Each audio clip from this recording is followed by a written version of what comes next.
It's lovely down in the woods today, but safer to stay at home.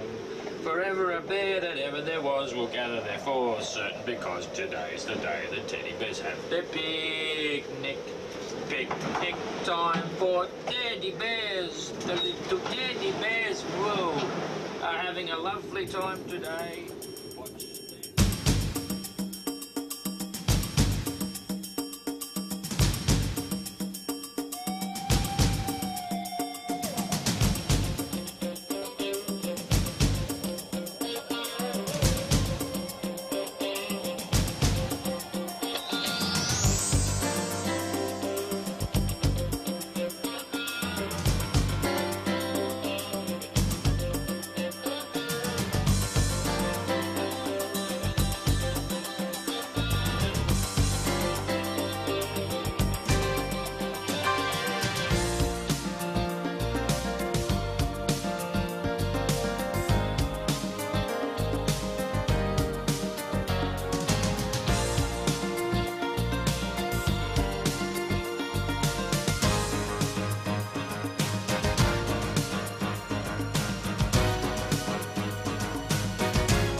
The ultimate challenge, one man alone fighting for survival in a relentless environment. Don McIntyre's lifetime dream of sailing around the world about to become reality. We're right in there. I mean, we've got a competitive boat. I've got a great group of people behind it. I'm just the pilot, really, the person that gets the fun ride at the end of the day, because the hardest part is literally getting to the start line. We're 99% there at the moment. I mean, financially, it's a real problem. But preparation is right. I'll be mentally and physically psyched up for the event by the time we've sailed halfway around the world to get just to the start line.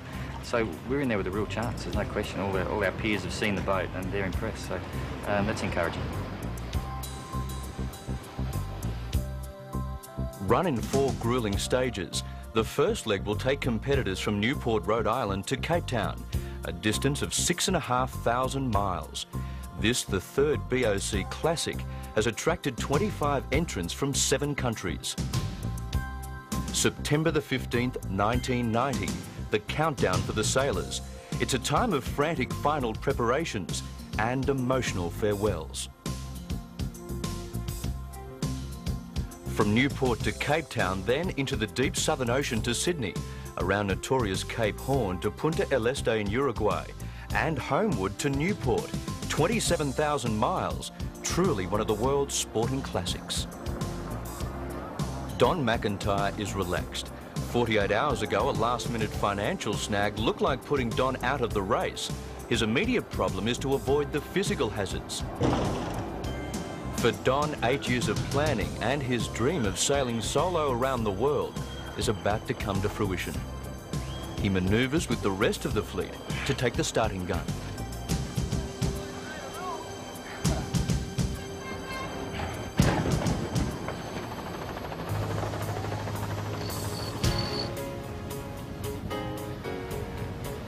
Well, we're underway. Alvarianga just got hit by David Adams on the start, nearly pulled us in it, lost a bit of concentration, but we're looking okay. Spirit of Ipswich is falling away to leeward, and Servant is just screaming out in the front there, but we've probably got a bit much up at the moment, but Servant can't take it. It's interesting watching how tender he is. So we're just holding high and just going for it, basically following Bertie.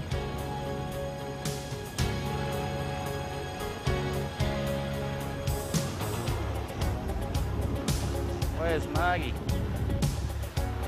Every bit a part of Don's BOC campaign is his wife Margie. Having sold everything they own, including their home, to fund the challenge, Margie has thrown herself fully into the venture. As head of his support crew, she'll stay in daily contact with Don and meet him at every port of call.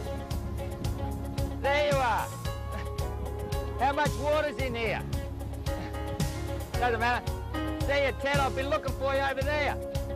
Without a major corporate backer for their challenge, Margie will be a vital shore-based link in their bid to secure a sponsor. With over $300,000 in debts, they'll be paying $150 interest for every day of the race, a stark contrast to the mega-budget campaigns of some of the other entrants. Holy shit, I don't believe it. We're doing real well. This is unbelievable. Just rocketing. Despite the lack of funds, Don's aluminium sloop is undoubtedly one of the best prepared yachts in the BOC fleet. At 50 feet, she's one of 8 boats in Class 2. Longer yachts up to 60 feet make up Class 1, and smaller boats compete in the Corinthian class. 5 years in the building, Don describes his craft as a cross between a spaceship and a sailing submarine, unsinkable like the Titanic.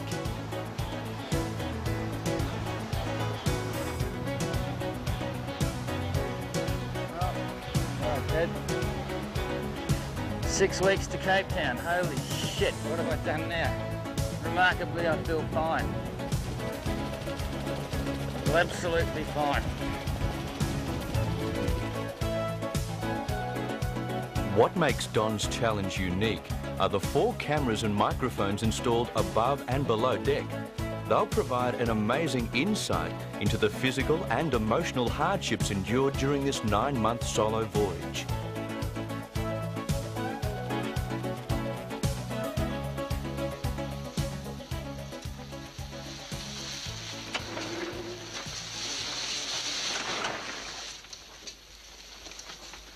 The other side of the BOC, this is incredibly frustrating.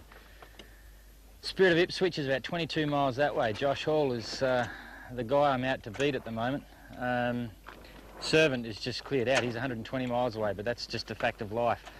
It's day 5 of the race, Thursday afternoon. The first 3 days, Josh and I were racing neck and neck. We're inside all the way. I was hand steering the boat at times up to 22, 24 knots, surfing, downwind, reaching, the whole deal. But for the last 36 hours, talk about frustrating. We were side by side, quite literally, and then I decided to head a bit more south. Josh headed off to the east, and that was the beginning of coming undone, you might say. Josh picked up a bit more wind than me, and yesterday he was about 10 miles in front, although he was on a beam of me on the way to Cape Town. Right now, he's got breeze and I don't. There's nothing I can do about that. I've just got to sit here and take it as I please.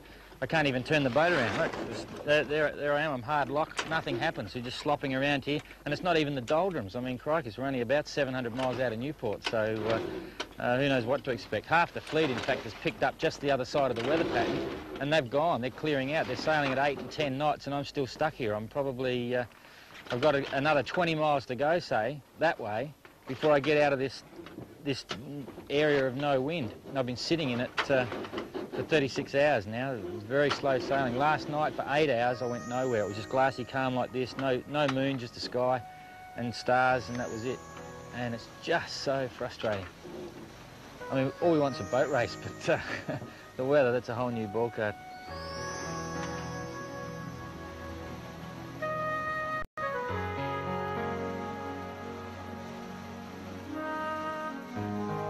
Really interesting. Here's me trying to miss this tropical depression. As it turns out, I've ended up in the right by the eye in the most dangerous quadrant and so on. Oh, actually I'm not, I'm over here. They've got these semicircles and so on, but the interesting part is I've actually gone right across the edge of the eye, and there's a distinct cloud formation out there, and I've now got easterly winds, which are the headwinds, so we've worked out okay. It's where I wanted to be. If I went down south they'd be light and following, but here they're light and the headwinds, so hopefully I can cut the corner. I'll go and see if I can show you the eye. Well, believe it or not, what you're looking at here is the actual eye of Hurricane Josephine, or Tropical Depression Josephine, and I've just skirted along the northeastern edge.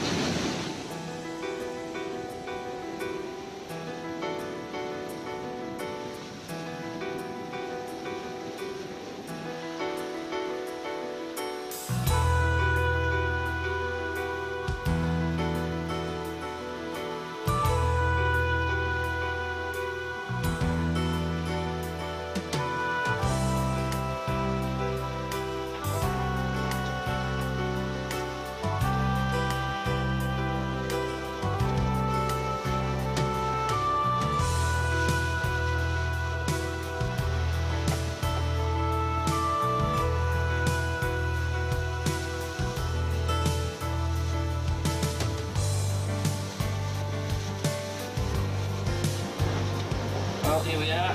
It's Thursday the 5th of October and we're about 180 miles from what looks like being the doldrums. Right now it's 95 degrees in the cabin, it's stinking hot, and I'm surrounded by all the latest and greatest. I've got GPS, I've got weather packs, I've got radios, I've got sat-navs as well, I've got autopilots, I've got radar detectors, you name it, everything. But right now the single most important piece of equipment is my $27 car 12-volt fan, which is right there. That goes 24 hours a day to try and keep me cool. So all this sort of stuff is really great, but boy, right now I'd be lost without that fan. It's so blooming hot. 95 degrees, humidity's up around 80%, and it's going to get a lot worse too. We can't open the hatches because of all the water coming over, so we've got to grin and bear it. A couple of other little interesting things. I mean, I've got all this gear. Another important piece of sailing equipment, you need sailing gloves. The only problem is I packed all right-hand gloves, so that's a problem. The other left-hand gloves have all gone to Cape Town. That's the only spoon I've got on board, 1 teaspoon, isn't that good? I don't have a mirror, so I don't know how bad I look. You'd probably figure that out for yourself. And this is the only bottle of shampoo I've got for 7 weeks to Cape Town. So far I've managed to use 2 shampoos, and I've got about that much in the bottle, so it should be just enough to get to Cape Town. I'll save one last one for when we arrive. Never mind. We're sitting in a pretty good position. Josh Hall on Spirit of Ipswich is about 60 miles south of me, but I'm further to the east, and I reckon that's the best spot to be. Servant is still stuck in a hole with headwinds way down south. He's probably 1,000 miles or southeast of me, and I reckon we might even beat him to the trades. We've got to keep the fingers crossed on that one, hopefully. So this is the BOC. It rolls on. It's a long way to Cape Town, and geez, it's surprising. I didn't put a big figure on it being quite that far, but there you go. They say 6,300 miles or something. We actually sailed about 8,500 miles to get there. So certainly a long way. I didn't bring many books. Tim wouldn't let me. It's too heavy. Never mind.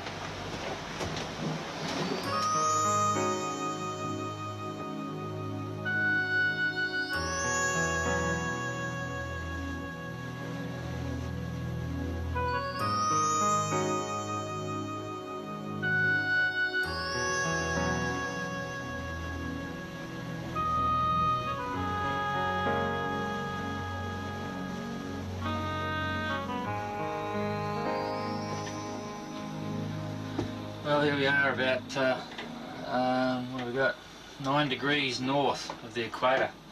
We're obviously in the beginning of the doldrum belt, and I've just had a squall come through at about 35 knots. Now we're back to 4 knots of breeze, and the wind just goes round the compass totally. So right now we're headed completely away from the course. We're actually headed north of east, back up towards Africa. But because I've been on starboard tack, I've got all the water ballast in the tank there, and I don't want to tack unless I have to. So I'm assuming that very shortly the wind will come back in at sort of 10-15 knots from the starboard side, and I'll be able to carry on. So I'm just sitting inside here at the moment, just hand steering, just drifting it around. But as you can, well, you can't read that, but we've got 3 knots of breeze. Really frustrating part of the course, I suppose, the doldrums. Not looking forward to it. I've only been out for 24 hours, but haven't had much sleep, because you've just got to literally drive the boat through every little piece. And it's the only way to get through is to sail the boat through, so you've got to make the most of every little wind shift and every bit of breeze that you get. This little pointer here points to the breeze. You can see it's just going around the dial. There's virtually nothing there. We're sailing at 1.5 knots. So I'll certainly be glad when the next few days are over. City Kids is #1 in our division at the moment. He's about 250 miles south of me. He had a really good break. He's been riding a big lift from coming down from the north when I was stuck over on the west of the course. Servant is still stuck in a hole way over the west. He's got to tack around the corner of Brazil, so he won't be too happy at the moment. And Spirit of Ipswich, I've managed to take out probably about 120 miles on him in the last 3 days, just boat for boat, which is good. I know the boat is faster. It's just whether I can drive it enough and whether I get the luck. Josh has probably fallen in the hole too, which is bad luck. But I mean, it's happened to me as well, so that's yacht racing, I suppose. Yeah. So I'm looking forward to getting back into my bunk. There's no use trying to at the moment. I mean, you just don't know what's going to happen to the wind. When you go on deck, there's no use wearing any clothes because you just get drowned. I mean, there's so much water. Although it's quite cool. Wind chill factor when you're out there, it's really quite cool. At the moment down in the cabin here, we're about 85, 87 degrees C, and 95% humidity, so it's still pretty warm. It's quite refreshing, I suppose, because I was a bit cool in that last one, I'll tell you, a bit nippy. So, here we go, we're steering northeast and I really want to go south. So, we're only going at northeast at 1 knot, so it's not a real drama. So roll on the equator.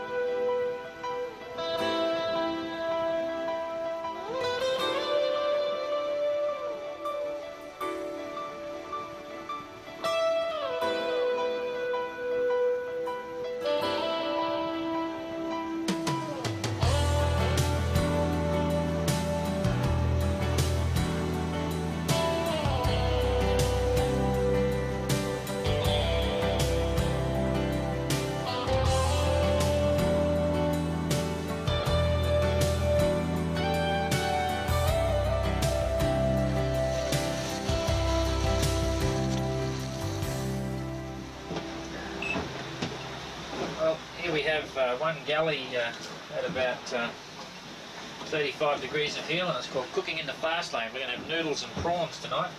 So what we do is very simple, 3-minute special noodles, place into boiling water and give it a bit of a smash with a fork. Look at that, not a problem. 3 minutes time, that'll be boiling and nice and simmering and, you know, sort of doing its whole deal there. And when we get to that stage, we drain the water off, and then you add 1 packet of prawn flavour and 1 tin of prawns. Give it a stir. Voila, you have prawn noodle. So we'll just go back to a commercial break, viewers, while I do this, and I'll let you know what the end result's like shortly. Well, there we go. 3 and a bit minutes later, prawn flavouring, noodles and prawns. Smells unreal. Bit of butter in there too, just to make it, you know. Tastes good too. Not bad. Not bad. Here we come, folks. We're about to be on the equator. Stand by. 0.13 of a mile. 0.1, 0.9, 0.87, 6, 5, 4, 3, 2. We're over. Here we go. We're over. Here we go, folks. Hang on to it. Hang on to it. Hang on to it. Out through the back. And there it is, folks. The equator. What you're looking at there is never been seen before. See that line on the waves? I think that's the equator. Yeah, definitely. So now, all of you folks that have never really been on the equator. Well, here we are. We've crossed the equator and I've got away with one of the greatest delights of my life. If I was sailing with a crew right now, I'd probably be getting served something horrible. There's a tradition that when you cross the line for the first time, which is a story for me, I've never sailed across the equator before in all my sailing days, I'd get done in. There'd be someone dressed up as King Neptune and they'd preside over proceedings and accuse me of all sorts of things, and I'd have to pay the ultimate sacrifice, and I'd be covered in some sort of horrible goo which could consist of eggs and honey and muesli and Vegemite, you name it, and really get done in something horrible. But that's one of the advantages of sailing by yourself. You can do what you like. There you go.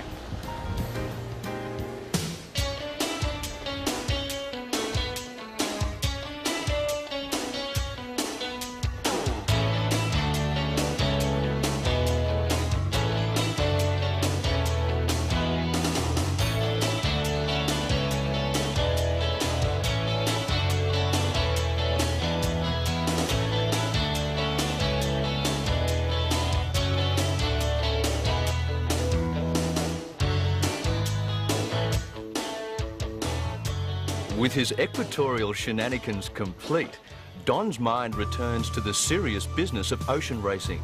His main Class 2 rival, Jack Boy, on Project City Kids, is 2 full days in front, and every day is bringing Don closer to the rigours of the Southern Ocean.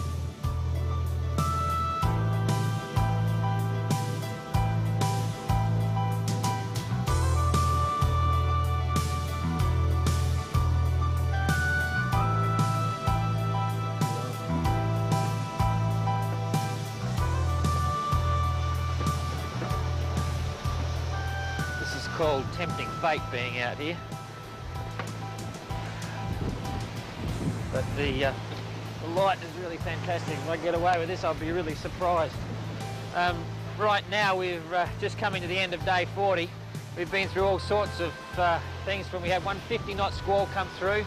Right now, it's settled down to about 25, I suppose. And the clouds are disappearing behind me now. We've got a big band of clouds and then blue sky with the sun just setting down behind it. The funny part about a blow is that when you've got the wind and the sea really screaming, it doesn't matter. You can control the boat, set it up to the waves and do what you like. But once the wind dies down, you still end up with this sea state. Here comes a big greasy one. It's probably about 10 feet, 12 feet high, these waves. And the camera makes it look quite slim. But anyway, so the waves have no relevance to the wind. So that's when you get the horrible sea state. And when it's really bad, you get waves breaking over the boat's bobbing around. So these waves and swirls now, they're probably around 12 feet, maybe 15 feet. The wind strength's died down to about 25, maybe 28 knots, something like that. And it's been blowing 40, I knew it had happened, 40 plus or something. I've gone through 3 sets of clothes in the last 36 hours, just getting really wet. We broke a reefing pennant today in that when we got turned inside out in the jibe. But basically everything's fine. I've got all my autopilots happening perfectly. We're still 100%, and we're on line to Cape Town. We're averaging about 9.2 knots at the moment, and I'm looking forward to some blue sky, I tell you, but I'm not going to tempt fate anymore. So I'm going back down below. See you later.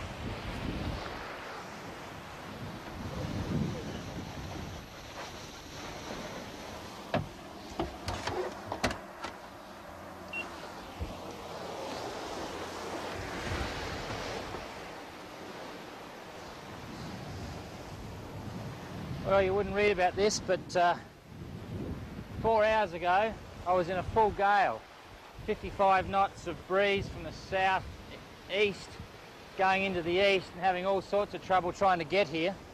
And now we're in the lee of the land. What we've got over there is Table Mountain, Cape Town. I've made it 46 days and a few hours and I'll be in. So big moment for me, longest passage I've ever made. It's going to be quite tricky going in because there's no wind on the other side. Out here it's blowing southeast, in there it's blowing northwest. So I'm still a bit unsure of exactly what I'm going to do other than stay clear of the land and just sort of swing around, but we'll just see how it goes. Servant arrived yesterday morning. She got in about 10 a.m. in the morning. City kids got in this morning at 9 a.m. and it looks as if I'll cross the line about 6 a.m. So what that means is that Servant has got, what do we got, 32-hour lead on me, and City Kids will have about, let's see, what do we got? So I got 6 and 3, so 9 hours, which, considering we've done 6,500 miles, is absolutely fine by me. This boat's really done for the Southern Ocean, and I'm hopefully going to be a bit more reliable than Servant, so we'll just have to wait and see. But this is the closing stages of the first leg. One hell of a trip, and I'm glad to be here, believe me. I've had a shower too. I smell really different, you know, like deodorants, and shampooed my hair, and new clothes. It's going to be interesting.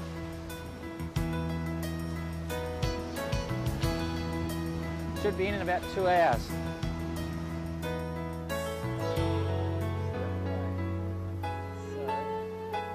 With the finish line in sight, Don faces a frustrating calm. It's to become a regular feature at the conclusion of each leg. With Cape Town's Table Mountain as a spectacular backdrop, Don finally crosses the line. He's more than pleased at having completed the first leg with his yacht and equipment intact. The tough conditions have seen 4 competitors retire from the race.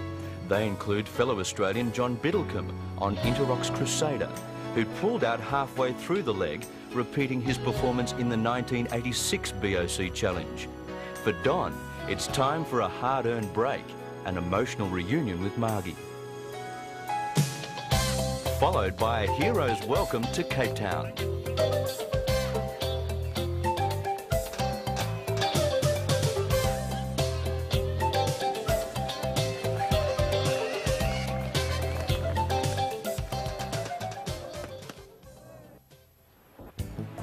The next 2.5 weeks is devoted to preparing for the second leg, a leg where icebergs and gales will replace shipping and hurricanes as the major hazards. Don's boat manager, Tim Edkins, is on hand to meticulously check every piece of equipment. In Cape Town, the boat also undergoes a name change from Sponsor Wanted to Urgent Sponsor Wanted. Despite Don's creditable performance and Margie's efforts, little interest is being shown back home by potential sponsors. The heartache isn't confined to the high seas.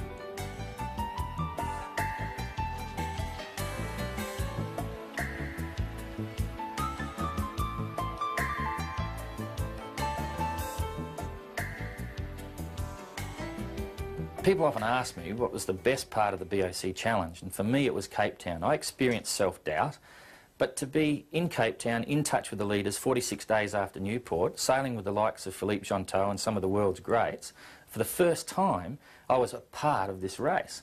And then I had this spine-tingling sort of experience of anticipation heading into the Southern Ocean for the first time. The boat was built for the Southern Ocean. We had financial pressures, but Margie was just coping, and I was keen to get there, so we were off back in the race. Love you, babe. Quick, that's all right. Love you. All right, Dad. Love you heaps. Give it heaps. Oh, happy birthday, fellas. Thanks for the pickup. Yeah, thanks a lot. We'll give it heaps. Thanks for your help. Okay, see you later. Bye-bye, Ted. Love you heaps. Bye-bye.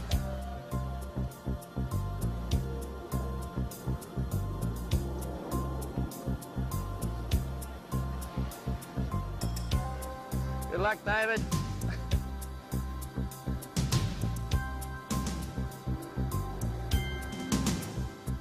Ahead of the fleet, 7,000 miles to Sydney through the Southern Ocean, pushed along by gale-force tailwinds. Don and the two remaining Aussies are sailing for their home port. Where's the bloody start line? That yellow buoy and down there. Oh, beauty, thanks.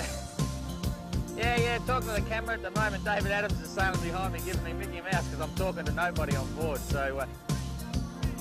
as far as he's concerned, I'm cracked up already, talking to no one. But there you go. It's a sunny day. We're going to get clobbered when we get out. We're going to get probably 35 knots on the nose, so it's going to be a real interesting 24 hours, I think. Anyway. But last-minute problems almost see Don miss the Cape Town start. Sponsor Wanted was the last boat towed from the docks and joins the rest of the fleet with only minutes to spare. Okay. I just can't go too fast, that's all. He's right in front of me. Okay.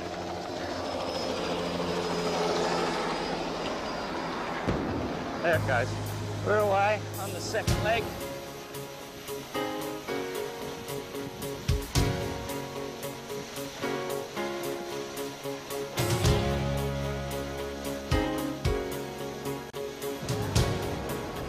Holy shit, there is a lot of boats out here.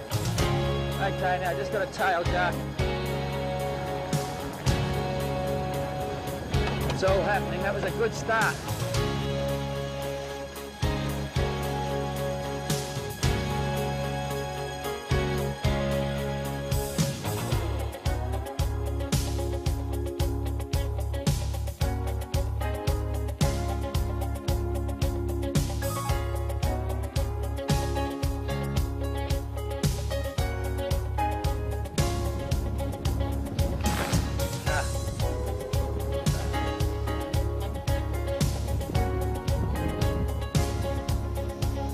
Don's happiness with being at sea once again is marred on the first night by a rare bout of seasickness, no doubt caused by problems before the start.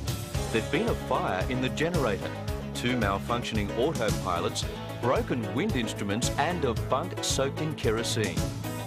Margie returns to Sydney where she'll work to pay the bills, continue her efforts to find a sponsor, talk to the media and encourage her husband when his morale is down. Quickly back into a daily routine, Don ponders the arrival of his first Southern Ocean gale. He'd never been there before. He's racing the boat hard, sleeping and eating when he can, but always talking to the Australian media in daily interviews. Don and Margie both know it could open the door to a sponsor. Without one, they don't really know if they'll leave Sydney for the third stage.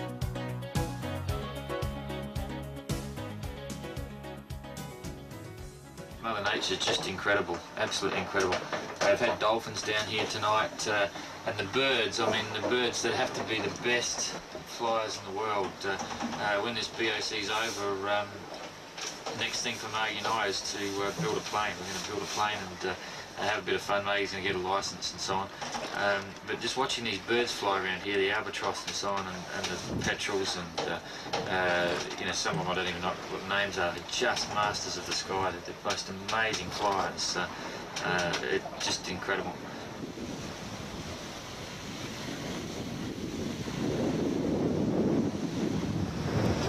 Well, straight up ahead, about 1 mile is City Kids.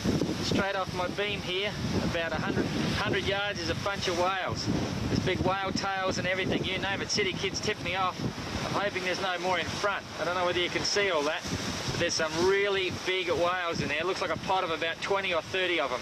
Hopefully you'll get a tail in a minute. There goes one, just off to the side. I don't know what type they are.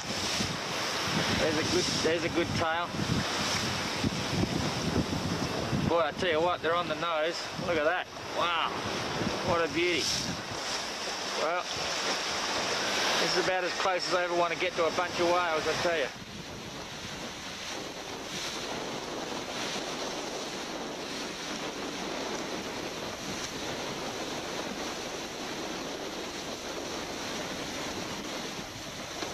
And what's this, you might ask? This is a spinnaker pole. But what's this? This is the new flexible version of spinnaker poles when they happen to hit the water at 23 knots going down a wave. So we've got one good pole left. Never mind.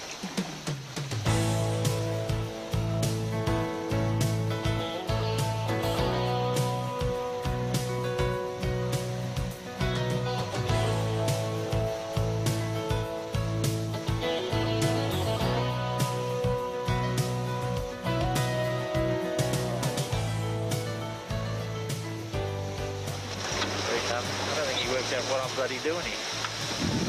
No, must be changing his mind.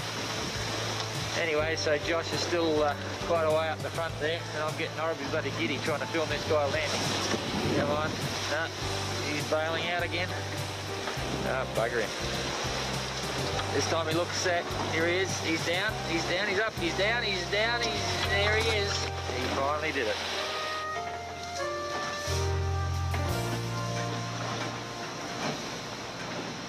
Well, I'm not about to rob a bank or wear this balaclava because it's so bloody cold down here. It's about 1.5 degrees Celsius in the cabin at the moment. And your bunk seems horribly warm, I tell you. My bunk is so warm when you get out of huffing and puffing steam. I don't know if you can see that, but anyway. I'm having to do my own weather maps. We've got a voice weather report, and I'm having to draw my own pictures because the weather facts, which is a $5,000 machine there, is useless because the station isn't transmitting any legible signals.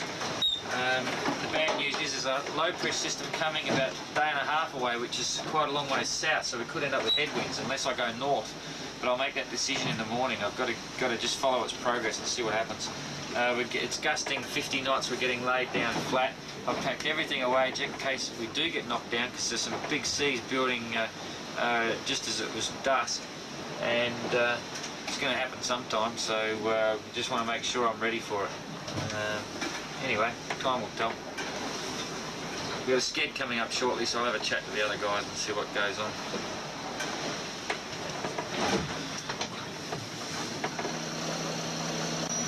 There it is, real live snow. Look at that. Bloody freezing out here. Just about make microscopic snowballs out of that one.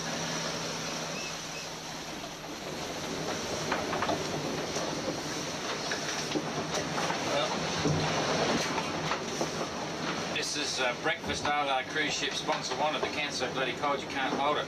It's freezing. A tin of apricots.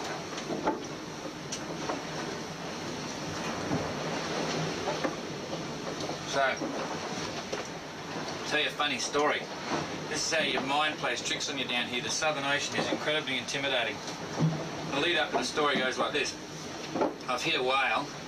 I've detected a problem with the rudder, so I'm really a bit edgy about some parts of the boat and the keel, you know, because it really socked this whale really hard.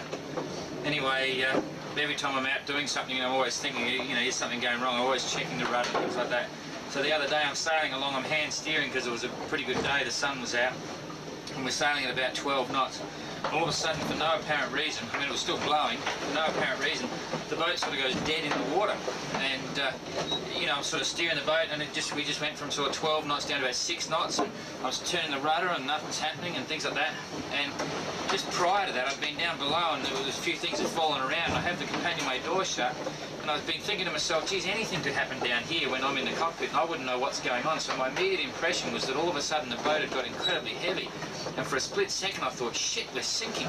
So I dived for the companionway, I just let the wheel go, dived down below expecting to see water up to my waist, and there's no water here. I checked the window in the door for the next compartment before I open it, there's no water there, so I go in, there's nothing.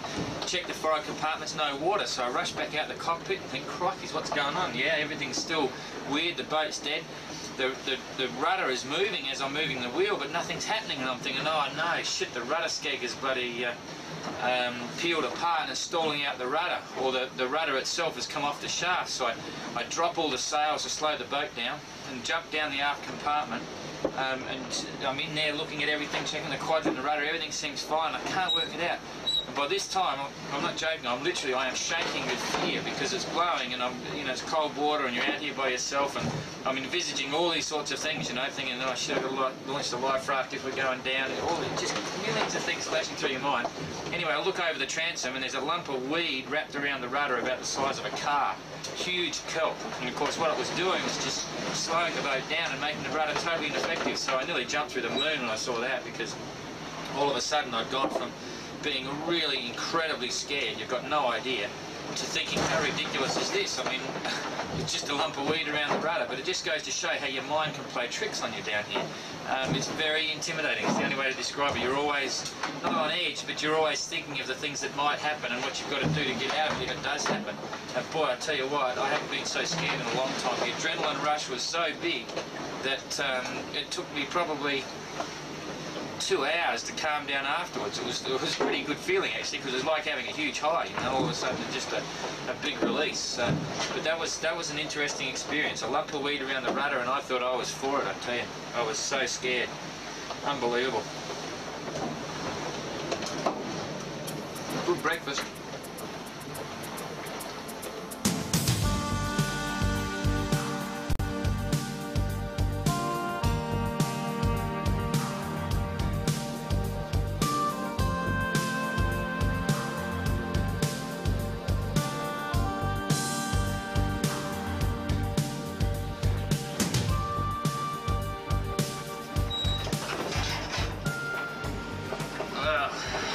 Problem with my bloody hands. I don't know whether you can see that. All my skin's just flaking off. I've just come down from dropping the storm staysail and putting the storm jib up. We just blew out the storm staysail, and I've never seen so much wind. It must be 70 knots out there. It's absolutely screaming. I was literally having to go and crawl on the foredeck and hands and knees, and I nearly got washed over the side, which was fun. Anyway, it's all a bit of a trick. I was at the mast and trying to put the storm jib up, and doing the halyard in a bloody big wave, and whack, I went straight through the shrouds. So I'm hanging half in the water, half on the bloody rails, and it was really quite funny at the time. But anyway, it was very close. Fortunately, I was clipped on, and I was clipped on the windward side. So I'm still here. Anyway, the BOC's a bucket of fun, I tell you. My bloody fingers are a pain in the neck.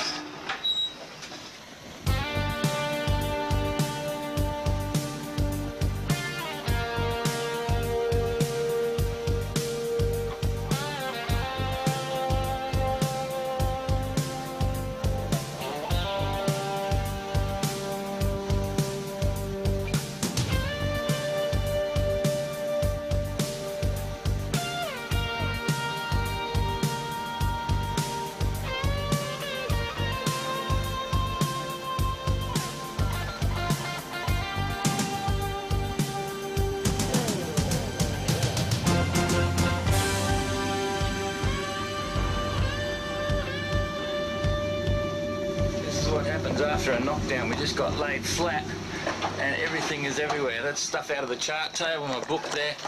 That bucket was on the ground. Everything's just gone crazy. So I've got some damage on deck too by the look of it, so I've got to go up there and get it sorted out. I've got water all over the bloody place. Everything just went arse up. Totally arse up.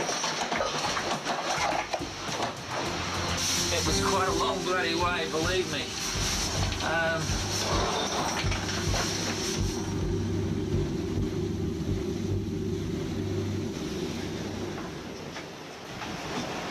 Well, things are getting really grim here at the moment. Whoa, shit. We've had, look at that pumpkins on the chart table. We've had 3 knockdowns in about the last hour and a half, and believe it or not, I got one on film. Just unreal. Everything's turning into a shit fight down here. And things are a little bit grim. But we're still hanging in there. So, oh, there's rubbish everywhere. Everything in the sink has been flying. It's just unreal. Anyway, things could be worse. Things could be worse. I better go and fix it all up and check on deck. That was a bad one, that last one. Real bad.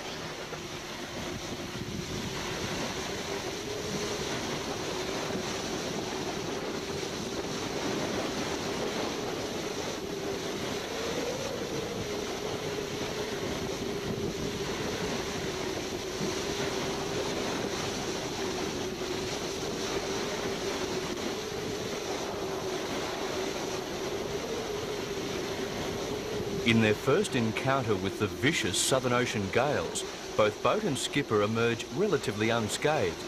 Not so fortunate Jack Boy on City Kids, who suffers major rigging failure and has to head north to calmer seas.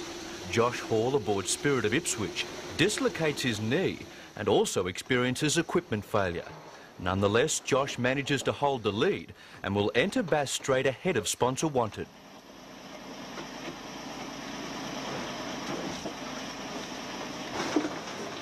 Jingle bells, jingle all the way.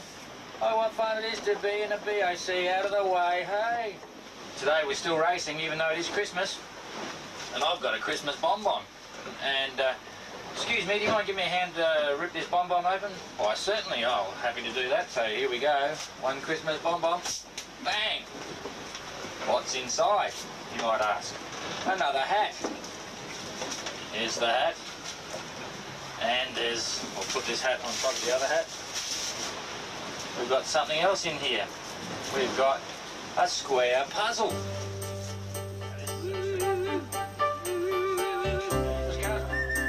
And jingle bells to the rest of the fleet.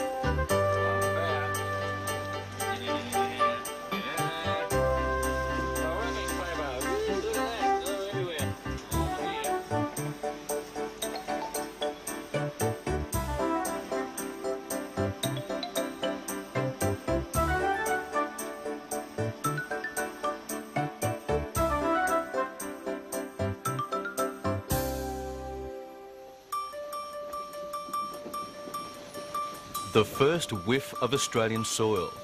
Margie has organised a Christmas Day rendezvous in Bass Strait to collect onboard footage for media release back in Sydney. 10 minutes out of the race, but a small price to pay. Land ho, that's Grassy Harbour there, King Island, and here come the troops. Da-da-da, da-da-da-da-da-da.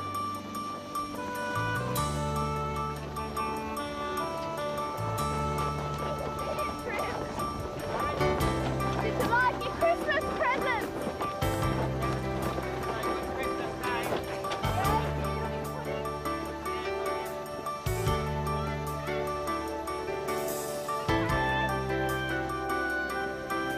Merry Christmas, Teddy. Margie gets Don's tapes, but a kiss and cuddle is out of the question. Even that's not worth disqualification.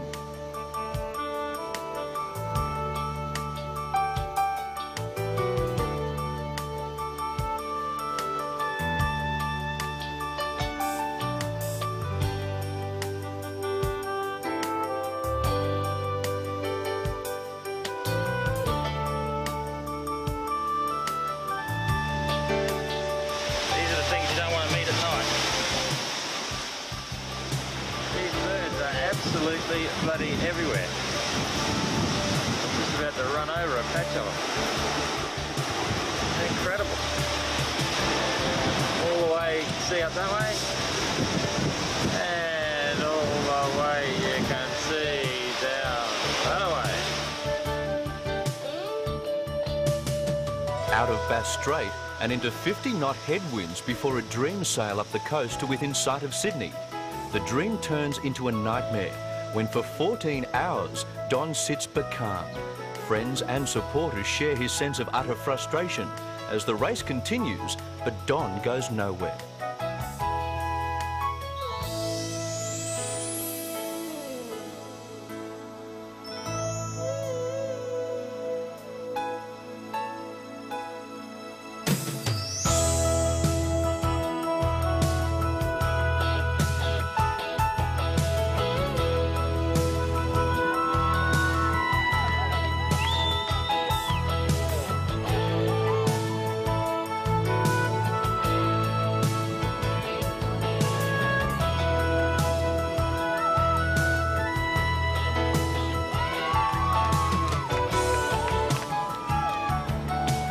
After 34 days, Don receives a tumultuous hometown welcome.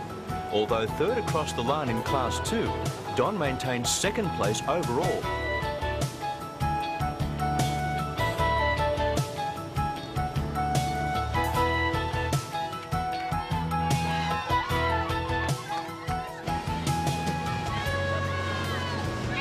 Sort of halfway through the race, and we've had a lot of dramas, and I've been, you know, scared, and I've been happy, and I've been depressed, and all that sort of stuff. So the race is shaping up to be just what I thought it would be. How do you cope out there on your own? I ring Margie every day, quite literally. I mean, sometimes twice a day. I hate to think what the phone bill is going to be, but it really does make a difference because we're really, you know, in this thing together, you know. Save them for you. It's all right. Good to see you in the flesh. Oh, yeah, too true. Yeah, it's good to be here. Good to be here. Oh, catch that! Woo!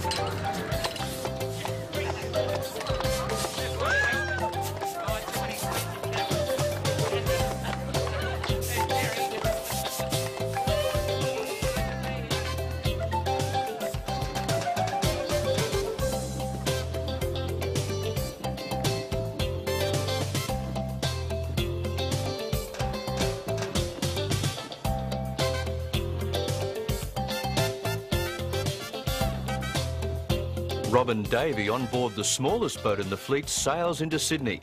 He's full of praise for the McIntyre mid-ocean talkback radio show.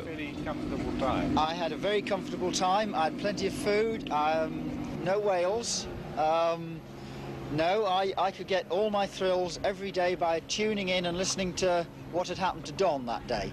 If I tuned in and heard what had happened to Don, then that's it. That was it. That was it for the day. We knew then what the catastrophe of the day was. Good old Don.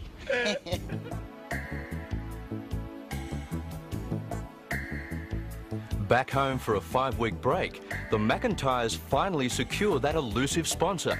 With millions of Australians following Don's progress on radio and television, a major bakery decides to lend support. The name sponsor wanted disappears to make way for Buttercup. It's impossible for me to try and describe to you 1 ounce of the feeling that Margie and I experienced now that we'd finally secured that elusive sponsor. Buttercup were backing us for the last half of the race, and what's more, they're a good, strong, healthy company, so it was great.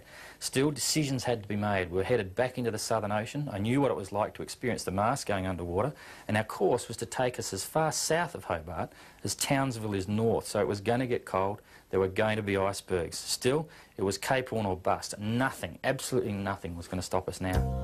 A hell of a way to earn a living, but it's a great race. On a perfect Sydney day, thousands of spectators take to the water and cram harbourside vantage points to watch the most spectacular of all the BOC starts. 19 of the original 25 starters make their way through the heads for the third and most hazardous part of the race.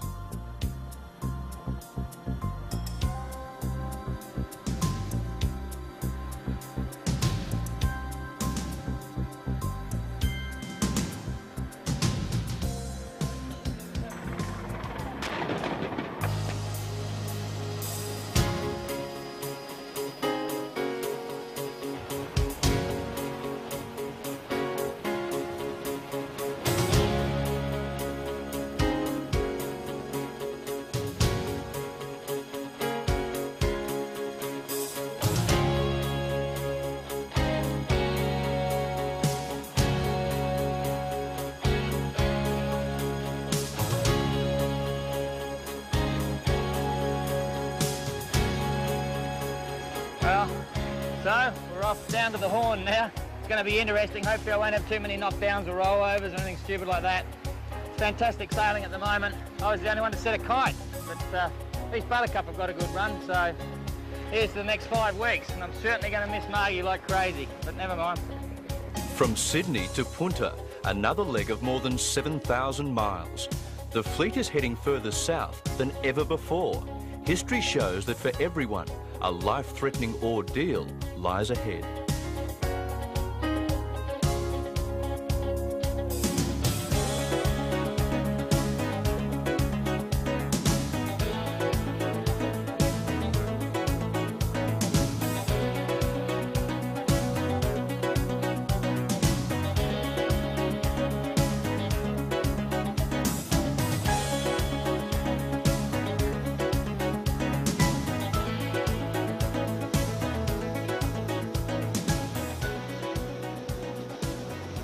Well, 6 days out, we're sailing in fog off the southern tip of New Zealand. Had a depressing first few days, but I'm getting back into it now.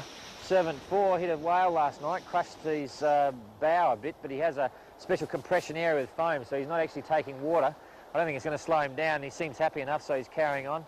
And yesterday, Jack on City Kids whacked his head really heavily on the boom, which put him out for quite a while, and Josh and I got very concerned about him and nearly ended up turning back.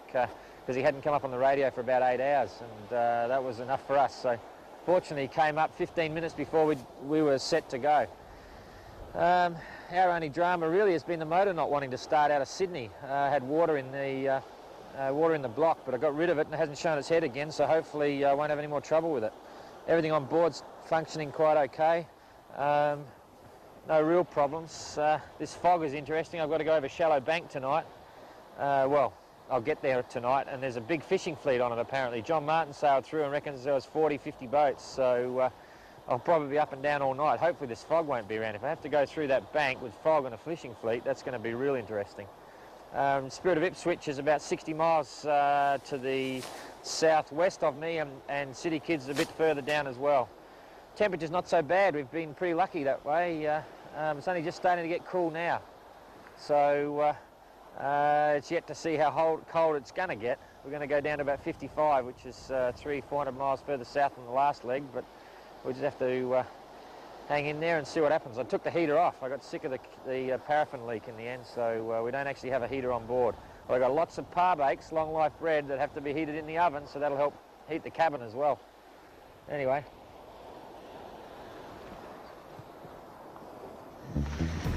This is called sneaking up on 2 seals. These guys are just sitting here and they don't know I'm coming yet. Look at that, just snoozing there. He doesn't know we're here yet, he's asleep. Whee! He still hasn't heard me. I'm going to run over him. He's oblivious to the fact. Hello! Hello, Mr. Seal. Hey, wake up. Hey. Hello. They finally realised what's going on. Ah, that's a nice how do you do. Stick your rear end up in the air.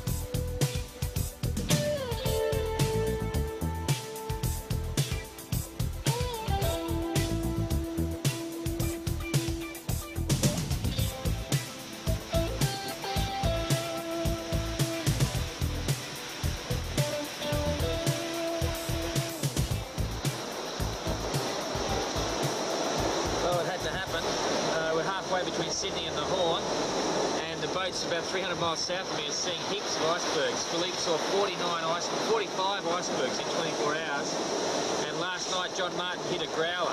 He's cracked the stem of the boat. He's looking at delamination of the hull, and he's taking a bit of water in as well, so the race is over for him, which is really bad luck. We're sailing in perfect conditions at the moment. It's just unbelievable. We haven't even shut the companionway door yet since we left Sydney. We've got the curtain down, of course, but really the conditions are just unbelievable. The seas have never really got up. 38 knots is the highest wind strength I've had, and we've sailed about 2,800 miles or something, so things could be a hell of a lot worse. Right now, Spirit of Ipswich is about 60 miles to the north of me, and City Kids is about 60 miles to the south of me, and I'm trying to stay at around about 50 degrees south. I figure that's, 55 degrees south. I figure that's about as far as I want to go. There's icebergs around, the water temperature's getting cool all the time. Probably within 24 hours we'll be in an area of our highest risk, but they should be pretty thin on the ground, certainly nothing like what they're experiencing down south. David Adams has or had growlers running down the side of the hull, and Mike Plant on Duracell, he had to round up and just missed a berg, didn't come up on radar, and he was hand steering at the time. He said if he wasn't hand steering, he doesn't know what would have happened. Nandor Farr, he had a classic. He came up against an iceberg that was 30 miles long and had to sail around it to get past. So it's just unreal. They've all been suckered down there because the weather's so good, and I'm sure if they knew the ice was going to be that thick, they wouldn't be there. There's just no way. The risks are too hard. So it makes me wonder. I mean, I'm in Division 2, which is my favourite expression, the boys' division, and we're quite happy to stay up at these latitudes, 55. But if I'm going to do the next race in 4 years' time, I've got to go south. That's all you can do. So I definitely have to build the boat with that fact in mind. And it's going to be a hell of a way to sail around the world. I might as well enjoy life for the next 4 years. But, yeah. The Pacific doesn't seem to be as bad as the Indian Ocean as far as as far as south goes. I mean, 55 south, that's a long way south from here. Yesterday, had the biggest fight of the race so far. We're sailing along at about 14 knots. Hello, there's a whale.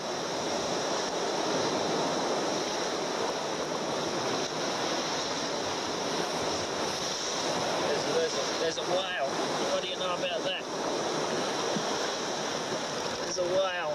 Now, can I get this bloody camera mount undone in time?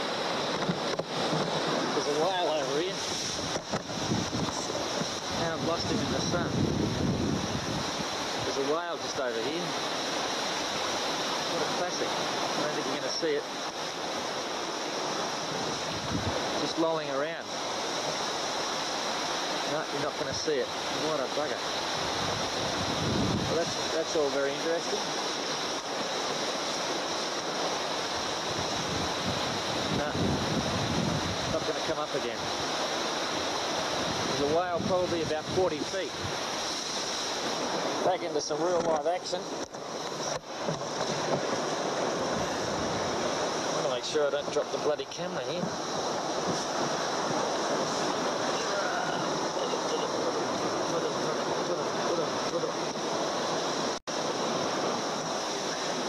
Back to the camera. That was interesting. There was a bloody whale. It looked like a mink whale. It had the little thing in the back. Is about 150 yards, or less than that, maybe 100 yards over there, just lolling around on the surface. Maybe there's no more around. That's rather interesting. Anyway,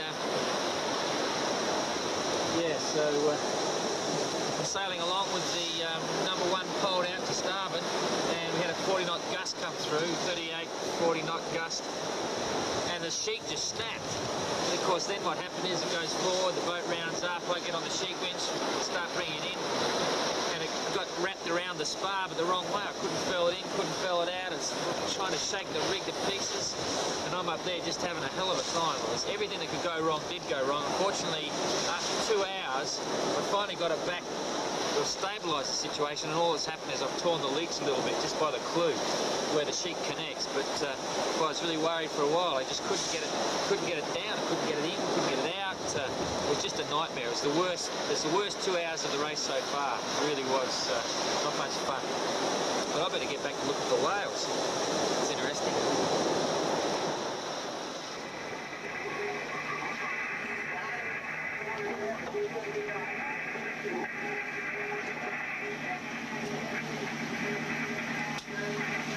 we're in the middle of a 50-knot gale ourselves. We've got to take the main down. I've been on 4 reefs and we've been getting blasted, something awful.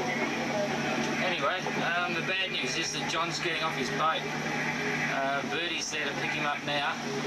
We've been sort of standing by for the last 4 hours, and it's not much fun out here at the moment, especially thinking about John. Well, bugger. Anyway, it's part of the name of the game, I suppose, but I'm certainly happy to be sitting at 54 south. Those guys went down to 62. John whacked the growler, damaged the boat. He's hung onto it for 2 days, but the boat's just breaking up underneath him. So, fortunately, Bertie was within 20 miles of him when he decided to get off, and he's going to get out of it. Hopefully, he's got a transfer yet, which is always a high-risk situation. So, anyway, we'll see how it goes. He should be off the boat within the next hour or so. Last night we had 50 knots. Tonight we've got another 50 knots. The sea's all over the place. Actually, the sea's not bad tonight compared to last night. But I'm just back into cruising mode now. We just got to get home, you know. And I miss Ted. Anyway, all part of the fun. Oh, I got the radar going flat out, trying to find bloody icebergs, which is a nightmare. Poor old Josh, he got really freaked out last night because he was pounding into it and couldn't see anything. The radar's probably ineffective, and he was really worried about icebergs. City kids saw an iceberg tonight. I haven't seen any yet, but you don't know whether the radar's tuned up or not properly because you've got nothing to tune it on, so there's not much you can do. And it's bloody freezing outside. The water temperature's going up and down between sort of 5 and 9 degrees. So I'm right on the edge of the Antarctic convergence line, which is probably a safe place to be for the icebergs. There's probably very few icebergs up here. So just got to keep our fingers crossed and hope we don't hit any. Anyway.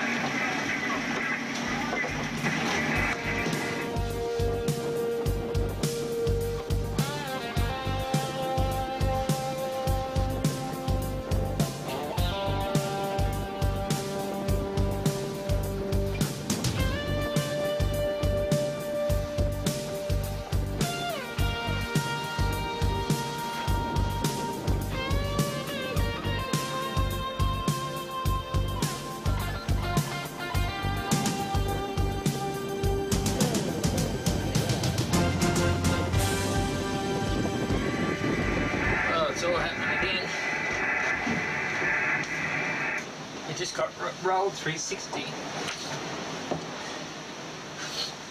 and I miss Ted, and sometimes I really wish I wasn't here, I tell you. Anyway, I was on the radio to Eve and I thought, oh, here we go again, another knockdown, this will be fun. Then we kept going down, we went down on the port side and we came up on the starboard side. So and it's still blowing 50 or 60 knots, and we're still getting clobbered, and there's horrible seas out there, and there's not much more I can do. I've got the storm staysail up, and we just truck along down, and everything's sweet. The funny part was I nearly had the camera going. That would have been real funny to catch it again. Anyway, we fared pretty well, really. We've got a bit of water down below. Had to cut a hole in the mainsail. The mainsail filled up with water, and it was in danger of ripping or breaking. It must have half a ton of water in it. So this is one of the times when I wish I wasn't here. But there you go. And emotionally, it's very draining because, oh, for lots of reasons, I don't know. But I reckon that big boys don't cry, you know. Well, there you go. It's a strong boat. I'd hate to be out here in anything other than this boat, I tell you. I've got to keep telling myself all the time that I've got a strong boat, a strong rig, I've got 7 watertight compartments, I've got good radio communications, I've got everything. So really I'm pretty safe as I can get. But it's still pretty scary out here, I tell you. The big seas. Anyway, I'm still looking for icebergs, but I can't find any on the radar. So I just hope there's none out there. and we've still got about another 2 weeks of this yet. But this is a really big blow up front, and who knows what's going to happen. Anyway, it's just blowing constant. And I suppose, who knows, I don't know. It's all very grey, everything at the moment.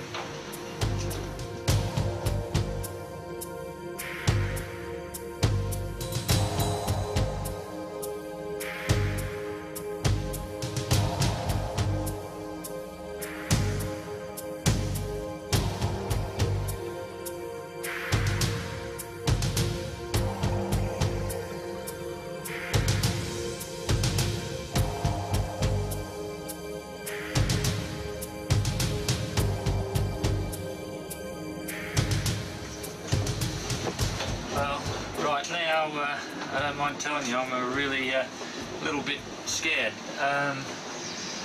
We're about 4 hours from Cape Horn, and for the last 18 hours we've had 50 to 60 knots. We've been knocked flat. I've lost count of the number of times. And the seas are absolutely diabolical. We've got shallow water, low visibility, we've got stacks of problems. I can't turn the corner once I get to the Horn. Jack's been knocked down a couple of real bad ones in the last hour. It's been a real nightmare. I haven't slept for about 3 days now. It's just the worst possible scenario for Cape Horn. I mean, it's just unreal. And I've been really scared, really, really scared. It's unreal. I haven't wanted to do any filming because probably a stupid idea, because I'm probably superstitious, you know, like it's really nasty outside, complete whiteout. You never know when you're going to get hit. And I know I should be out there filming it, but I just don't want to because it's tempting fate, you know, like it's serious stuff out here at the moment. It's just unreal. And, you know, hopefully I get through it okay and we'll look back and laugh, but it's pretty grim, I tell you. I haven't well, you know, I mean, you just never know when you're going to get hit. The waves are unreal. They're just rolling through one after the other. We went through a period where we're coming in from towards the continental shelf, and it was just chaos. It was just absolutely unbelievable. I've lost half the gear on the back of the boat. Wind generator's been washed completely off. Just broke the stainless tube. The solar panels ripped off again. The sat-nav area was buggered. Everything's washed out of the cockpit, but I'm really, it's too hairy to go outside and even fix it up. I've got the storm staysail up at the moment. It keeps back winding. And I'm really worried about that, given if that goes, I've got to get the storm jib out and all the rest of it. And the wind just won't go under 60 knots. The barometer's doing a slow rise, but it's just ever so slow. So I just don't know how long this is going to last or anything. And it's really, I've just had the pits. You know, I've just had enough of the Southern Ocean. I guess I don't want to be here. Anyway. That's part of the BOC, I suppose. It's all part of it. But I haven't. It's unreal, you know. Like this leg has been really depressing, and as typified by the fact that I haven't done much filming. I'm usually switched on when it comes to doing this because I want to get it back. But this one's, oh boy. I'll just be so glad when we turn the corner. We've had nothing but gales for weeks and weeks now, one after the other, bang bang. And I mean, I'm just so glad I've got a good boat. I keep telling myself I'm safe because the boat is really bulletproof, touch wood. But you just never know when the situation's going to change instantly. It's just really scary. And you know, up until well, you're always thinking about the next race. You know, probably trying to do it in a 60-footer and stuff, and then you get out here and you're thinking, holy crikey, what a worry. But I suppose that's what it's all about, putting myself up against the wall and being really scared. I'd rather jump out of a plane with a parachute. That was a piece of cake compared to this, I tell you, because it's just so intimidating. In fact, even if I had the storm in another area, if it was in the Tasman or somewhere else, it wouldn't be so bad. But because it's Cape Horn, it's really psychs you out, you know, it's really just amazing. So, you know, I can't sleep. You just lay in your bunk and stare at the wind instruments, and it's really, really bad. There's a big wave just broke right behind the boat. So, anyway, all part of the fun. And I miss Ted, and it's just going to be so good when this is all over. I just hope we get through it, you know, like, just hope we get through it. We're about 5 hours away from Cape Horn. So I'm going to try and pass it about 3 or 4 miles off, get it on radar, and then try and head up towards the, head north. But there's just no way I'll be able to go cut north on this, with this sea, unless there's a bit of a lee, and to find that lee I've got to come in really close. So it's going to be touch and go, and of course it will have been dark for a couple of hours. So it's going to be just horrible, just absolutely horrible. Even if the wind dies out, the sea's going to be there for ages, so it's just, I don't know. Yeah, one of those things. I suppose I better try and film something outside.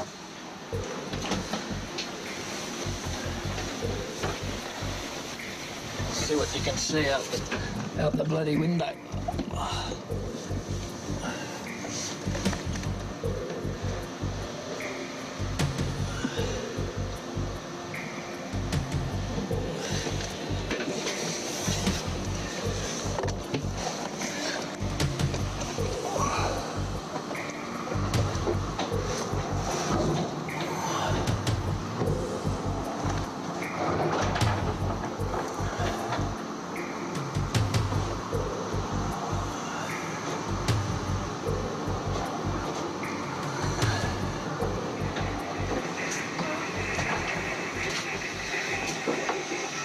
Still blowing like, I don't know whether you can read that, but it says 40 knots nearly there. That's apparent wind, and we're doing 10, so there's 50 knots outside.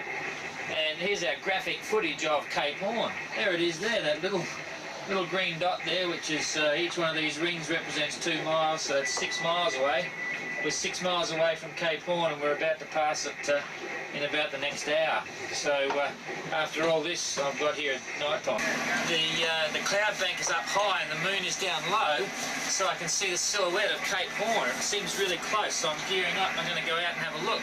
It's bloody unbelievable. I mean, it's the biggest buzz, so bye, catch you later. This is a Stretcho de la Mer going through the wrong way. We've got a 4-knot head current and the boat's sailing at about, the boat's probably sailing at about 11 knots.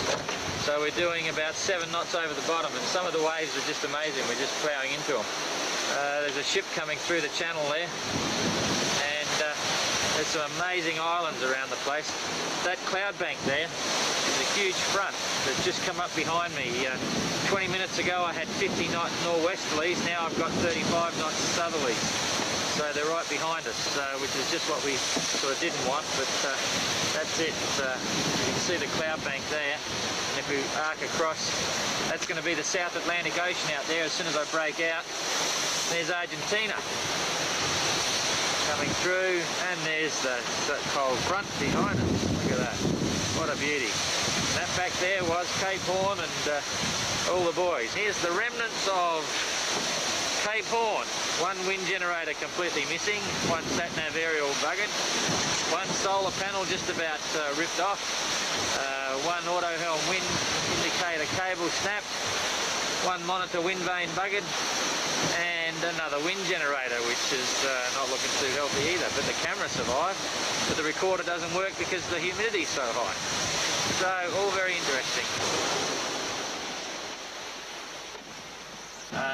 City kids didn't make it through the Straits, and he's had to go right around the Falklands. So basically, in the last 2 days, I've managed to gain about nearly 120 miles on him, which is really great. It means I'm back into second place in our division for this leg, the third leg. So that's a plus.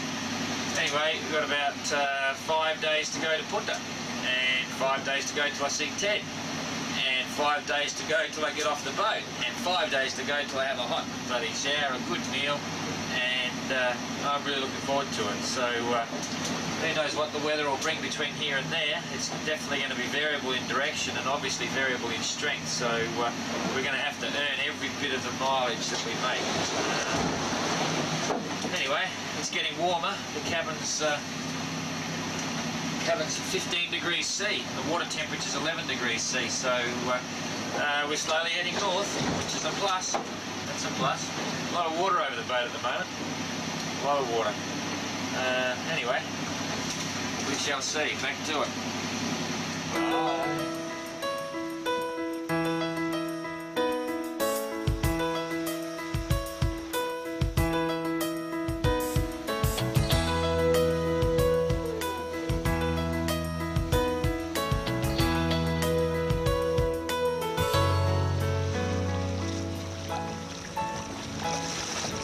The BOC is not all about storms and gales. It really can be quite enjoyable at times. Now's one of those times. Not sailing super fast, but super enjoyable.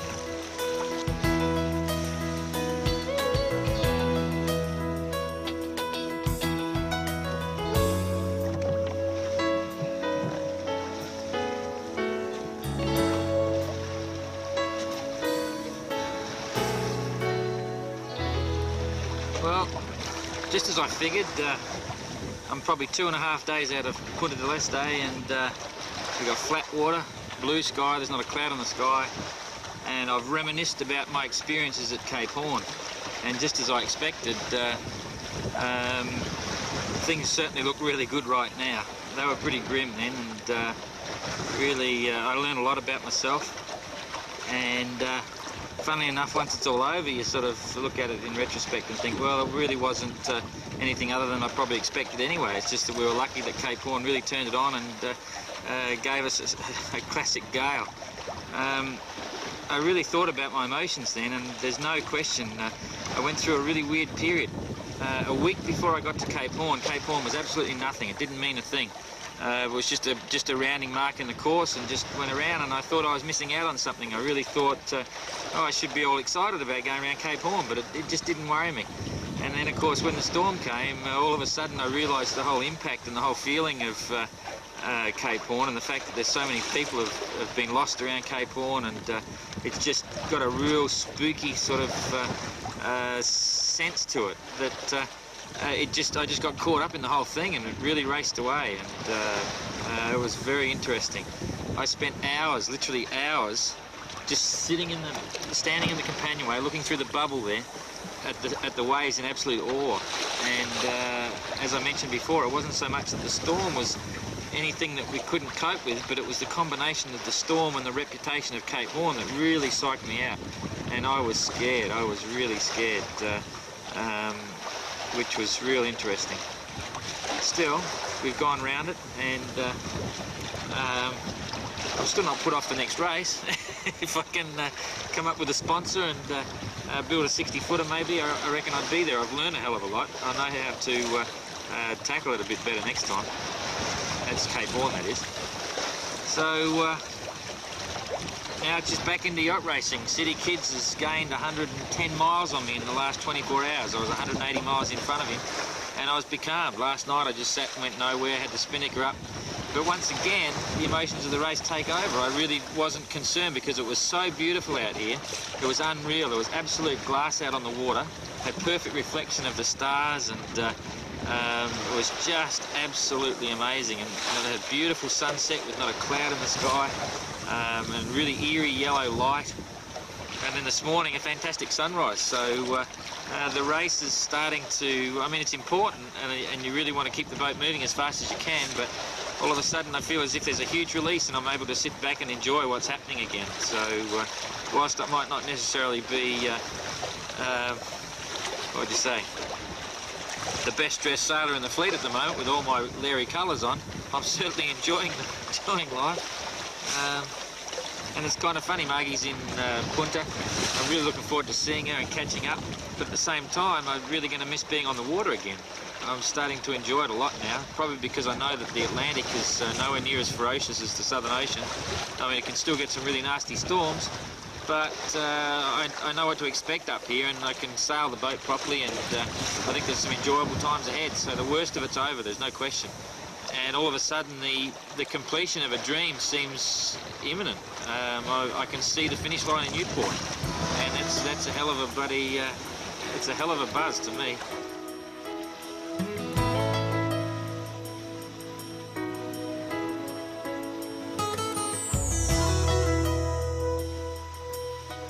The third leg has developed into a major battle for second place between Buttercup and City Kids, with both sailors swapping places many times.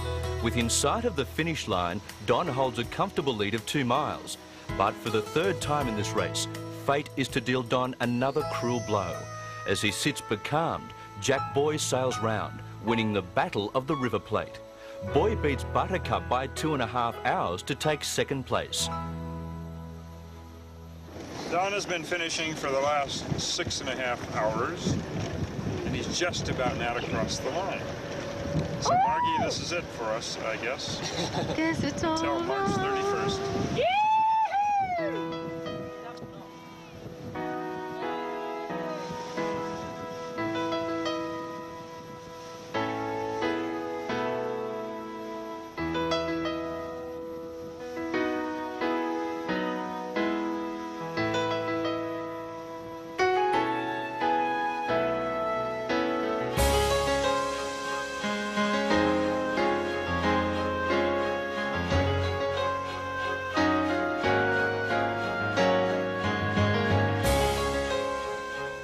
Line honours in Class 2 went to Servant 4, but Don can't wait to share a bottle of champagne with his main rival, Jack Boy.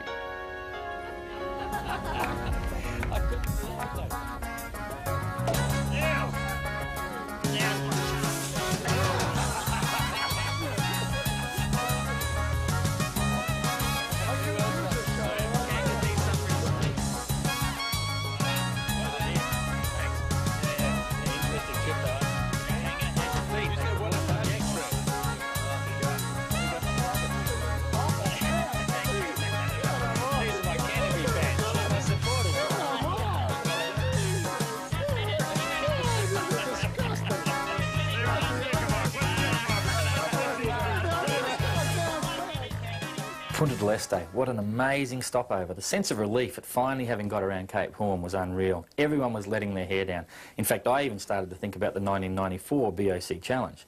Support crews, race organisers, sponsors, we were all having this amazing party, but the underlying theme was that it's still a yacht race, and this last leg was as important as any other. I took every ounce of weight I could off the boat, I fitted all my good sails, and on start day we were out of there like you wouldn't believe. I knew the weather was going to be good on this last leg, and at one stage I had a spinnaker up for nearly 4 days and didn't touch it. Still, there always is this fantastic saying, the race is never over until the fat lady sings, and for me that was very nearly the case. Well, we got off to a good start. We must have been close to first across the line. I've got everyone breathing down my back behind me.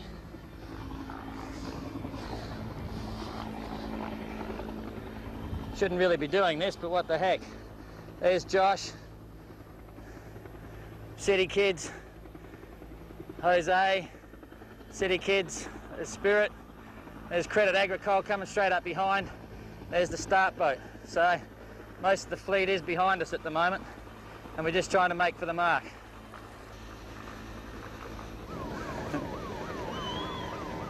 This is my spectator fleet, look at that, my #1 support crew. Smile! There she is, what a beauty. But I still prefer Margie. Hi, how are you?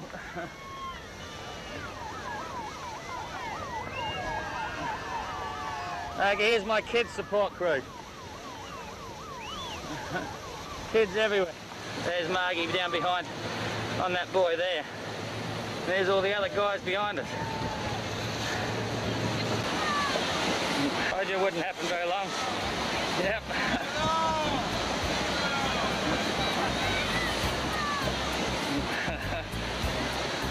Yep. This is the second time it's happened. But he's about to take me now. It's just powering along. He looks really smart. You're a beauty. Now we just got to sail the boat.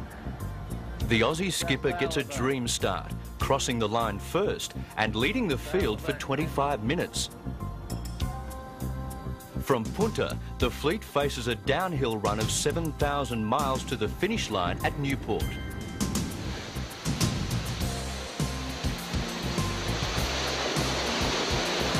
There's New Spirit of Ipswich. I've been after him all day and I've finally just about caught up to him, although he's chucked a jibe in so he can come over and take some photos of each other. We're about a day and a half out of Punta del Este on our way to Newport. rivals. We're having a real good race together. It's good fun, keeps the interest up. There goes Josh, crossing in front of me.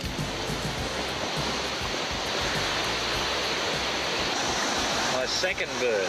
They picked the best spot. This guy just turned up this morning. This guy's been blown way offshore. I'm about 150 miles out and he's just decided to come on board for a rest for the night. He's been sleeping and walking around the deck and making a mess everywhere. Went for a morning fly and now he's come back again. There it is. A bit of junk floating in the South Atlantic. Funny part is it's a bottle. It's probably got a message in the bottle saying shipwreck survivors or something. So we'll see what happens. Well, talk about Animal Farm. 3 crabs and a fish. They were hanging around that bottle. They scooped up the bottle and they came with it. Up on the foredeck, there's the bird farm. So there's a pot of whales out to port as well. There's no shortage of bloody life, only no breeze. Never mind. Now I've just got to decide what to do with them all. This bird won't go. He's happy to sit there, or he's not much of a sailor. And these guys, if I put them back in without their bottle, they've got no protection at all. So I don't know what to do. Well, I decided to put the bottle back, put the crabs back and the fish back as well. I never thought I'd see the day I'd chuck a bit of rubbish back. Well, I'm surrounded by whales and there's one just up in front here. I think it's safe enough to come reasonably close. Whether he goes under me or not, I'm not sure. There he is. They were both headed on the same course. So this will be interesting.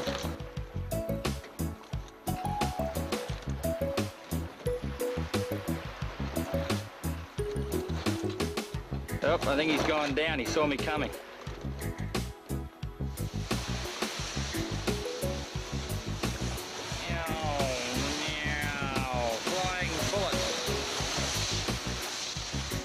Well, these guys are about 20 miles offshore. It looks what looks like a bloody windsurfer. Unbelievable. Must be coming out to pick up pots or something.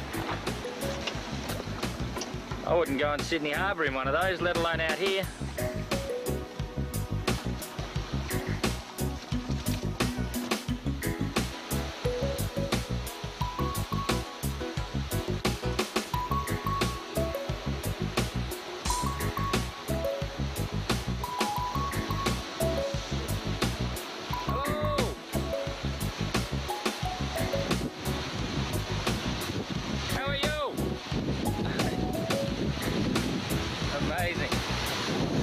Probably wondering what the hell I'm doing here with no clothes on. Never mind.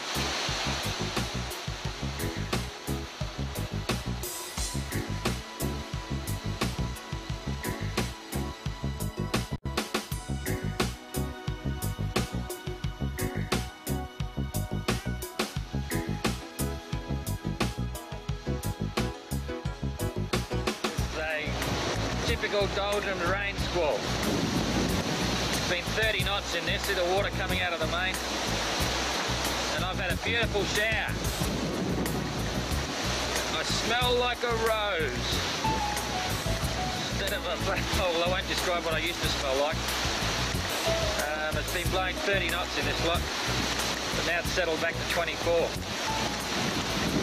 Well, this is the kind of sailing you dream about. It makes the Southern Ocean look a long way away, believe me. You know, like the chances of getting a knockdown out here are next to impossible. We've been sailing for 3,500 miles in some of the best sailing I've ever had in my life. Flat water, good breezes. I've reefed the mainsail once in 3,500 miles, which is unbelievable. You feel as if you want to do it just to practice so you remember how. All I've been doing is spinnakers up and down, number 1 in and out versus the number 2. And in the last 2 days we've been averaging over 10 knots, so we're really making good time towards Newport. I'm still holding on to second place overall, and in this leg I'm only 80 miles behind Savant 4, which is, you know, I'm pretty happy about. I've cleared out on Spirit of Ipswich and City Kids there a couple hundred miles astern, so the boat's going well. And I'm already thinking about crossing the finish line. I shouldn't probably, because a lot of things can happen between now and then, but boy, what a day that's going to be. It's really going to be something. for me and Ted. So I suppose this is great sailing, but the saddest story of the trip is my little white ibis. He was on board for nearly 2 days, and he got chased off the boat by a wave splashing over the rail, and I heard the wave, thought he'd be off, so I came out into the cockpit, and there he was flying around the boat. We were sailing along pretty much like we are now, and he tried to come back to the boat. He flew back down low and came in just underneath the mainsail. He was just about to land, and a downdraft got him and put him in the water, and that was the end of him because he was already so weak. And it really was quite sad. Like, I liked his company, and I felt sorry for him because, you know, at the same time, you knew he wasn't going to survive either way, but to see him fall in the water like that was really sad. Anyway, a couple other boats have had birds, but they've all died as well. So, and I had one the other night.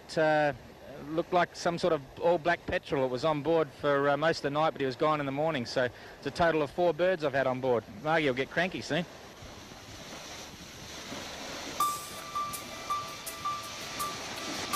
Trade wind spinnaker sailing, the best in the world.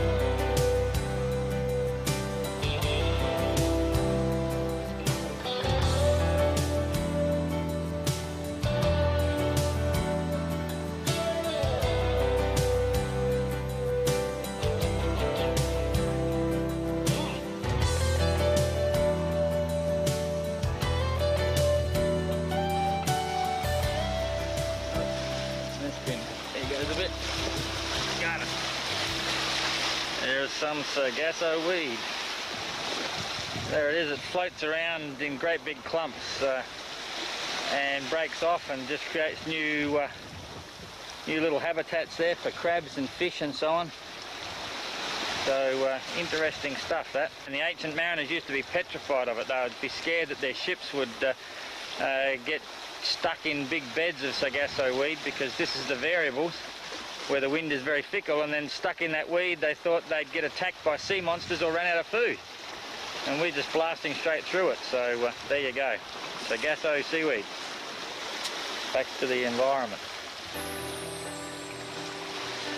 And what are we doing? We're sailing under the spinnaker again. We've been sailing under that spinnaker now for 36 hours and we're still moving.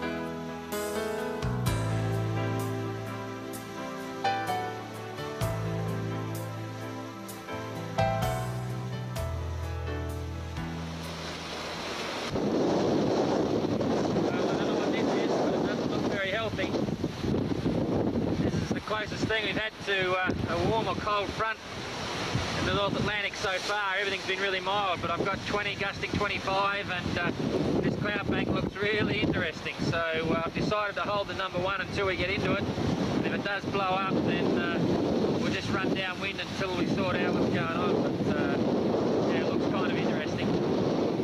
Anyway, we'll just go underneath it and see what happens.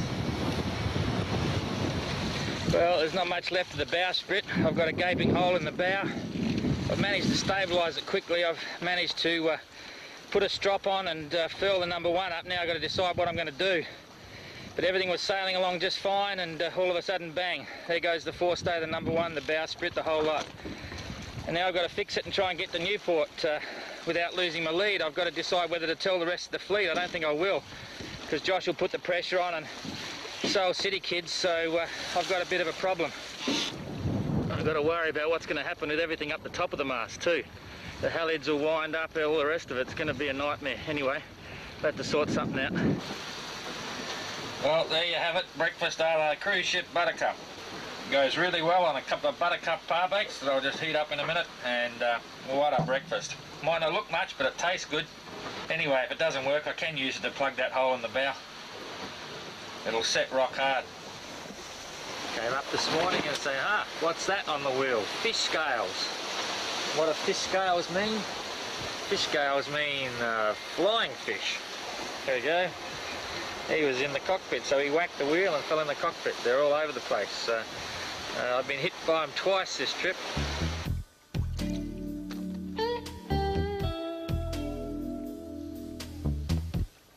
With less than 200 miles to Newport, Don is in second place, with Servant 4 already across the line. Josh Hall in Spirit of Ipswich is running third, with Jack Boy in City Kids falling behind into fourth spot. This was to be the finishing order overall in Class 2.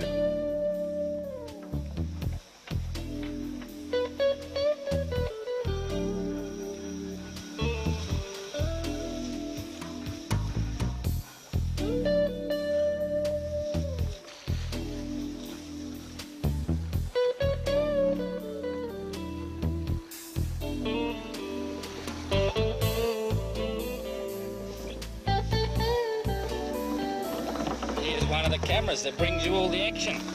There's the other camera. But I've been plotting this ship from 5 miles out, and we're on an exact collision course at the moment. That bearing line is being constant. He's sitting on it right now, so we're coming in close to one and a half miles away. Well, that one was so scary. That was unreal. We got out in the cockpit, and the guy was so close, sort of just over here. I could see the bow wave spray coming off the boat from his nav lights, and I thought, crikey, he's close. So I immediately turned the wheel hard over, and we came down side by side, and the guys came out on deck from their accommodation down aft, and like they're putting the torch onto the boat, and it was lighting up the boat. That's how close we were. I mean, it was just unbelievable.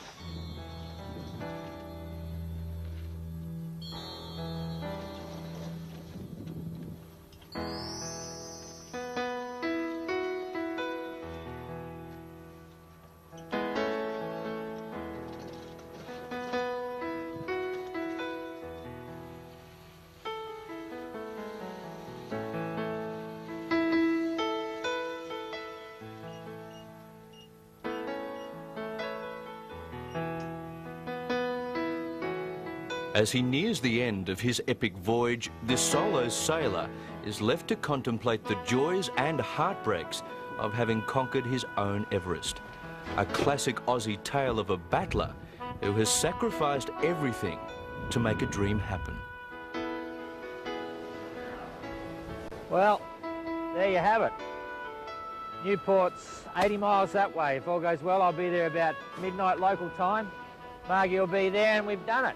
It's hard to believe. It's just hit me in the last few hours that it's just about all over. It's been a lot of pain and suffering, and there's been a lot of good times, a lot of bad times. I don't know how Margie's been able to put up with what she has in the last 12 months. It's been absolutely unbelievable. No one will ever know what she's really gone through except me.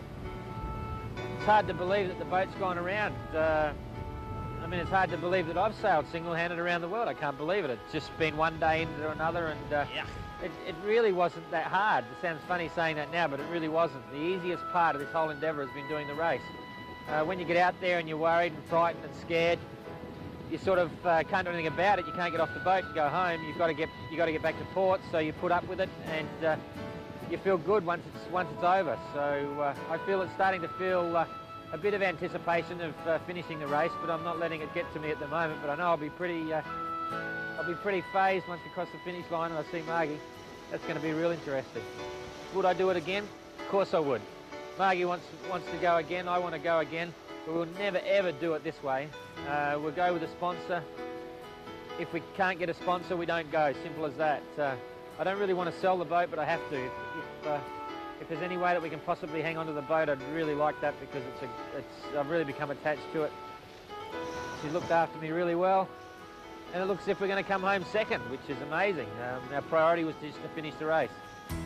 So I look back on all the things, and it's like a movie. I mean, all the things that I think have happened in the last 9 months are just incredible. So there you go. Let's go to Newport. Yeah.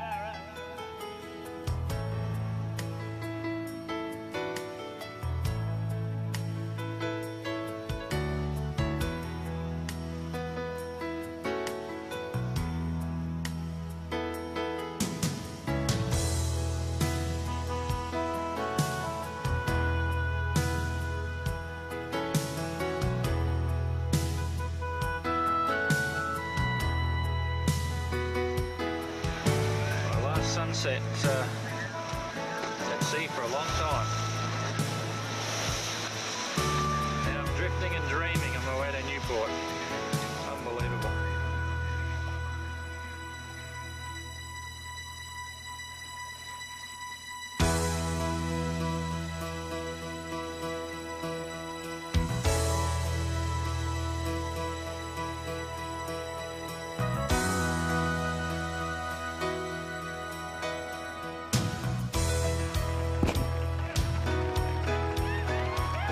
This contagious victory signals a lifetime of adventure for Don and Margie McIntyre.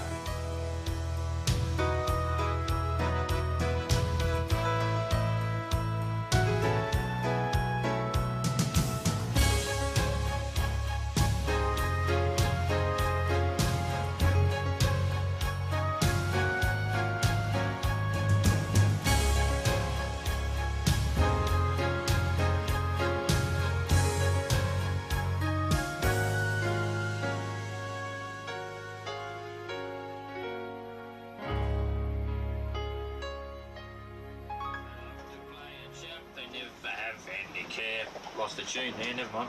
At 6 o'clock their mummies and daddies will take them home to bed because they're tired little teddy bears. Boom.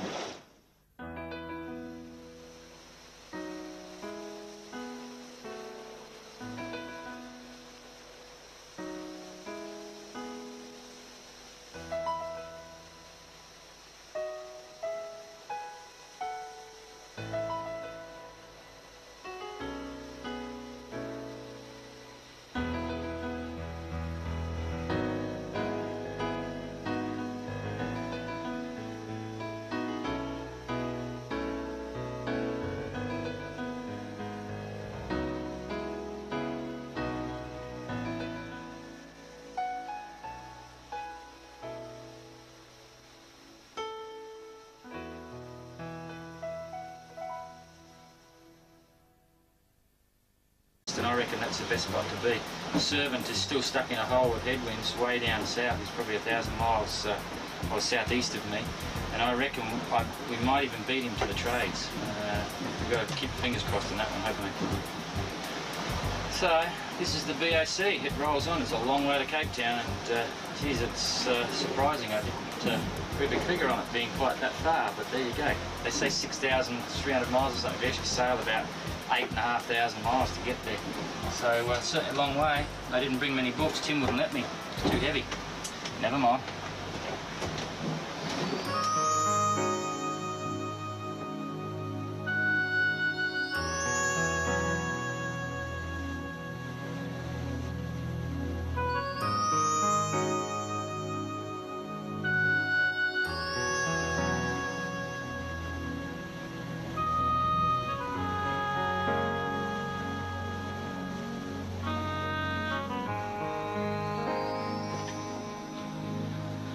Well, here we are about, what have we got?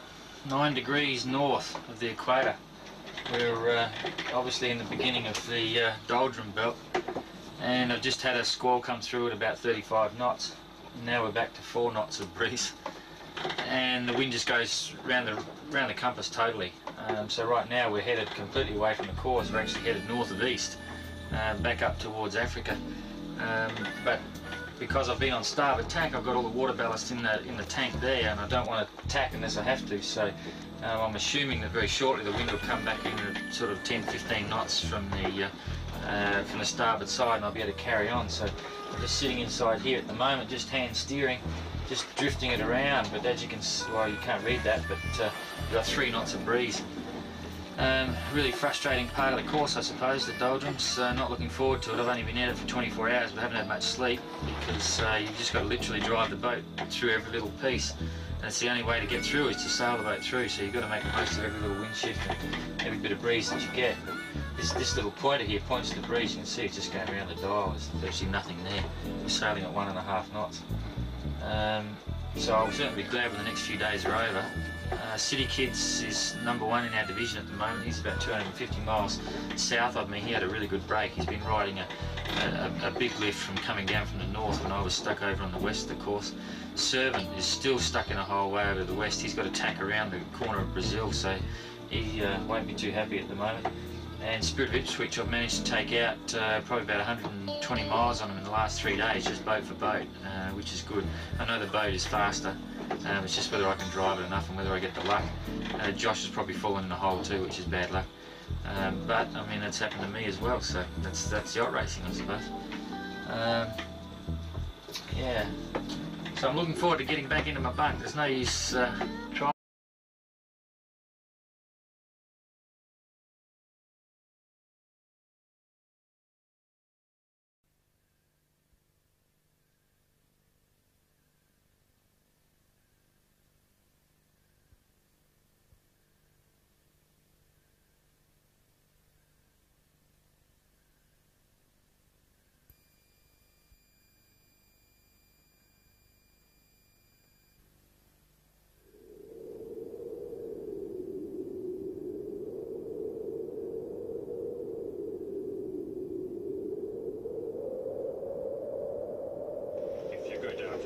Today, you better not go alone. It's lovely down in the woods today, but safer to stay at home. Forever a bear that ever there was will gather there for certain, because today's the day the teddy bears have their picnic. Picnic time for teddy bears. The little teddy bears, whoa, are having a lovely time today.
The ultimate challenge, one man alone fighting for survival in a relentless environment. Don McIntyre's lifetime dream of sailing around the world about to become reality. We're right in there. I mean, we've got a competitive boat. I've got a great group of people behind it. I'm just the pilot, really, the person that gets the fun ride at the end of the day, because the hardest part is literally getting to the start line. We're 99% there at the moment. I mean, financially, it's a real problem. But preparation is right. I'll be mentally and physically psyched up for the event by the time we've sailed halfway. Well, that's really interesting. Here's me trying to miss this tropical depression. As it turns out, I've ended up in the right by the eye in the most dangerous quadrant and so on. Oh, well, actually, I'm not. I'm over here.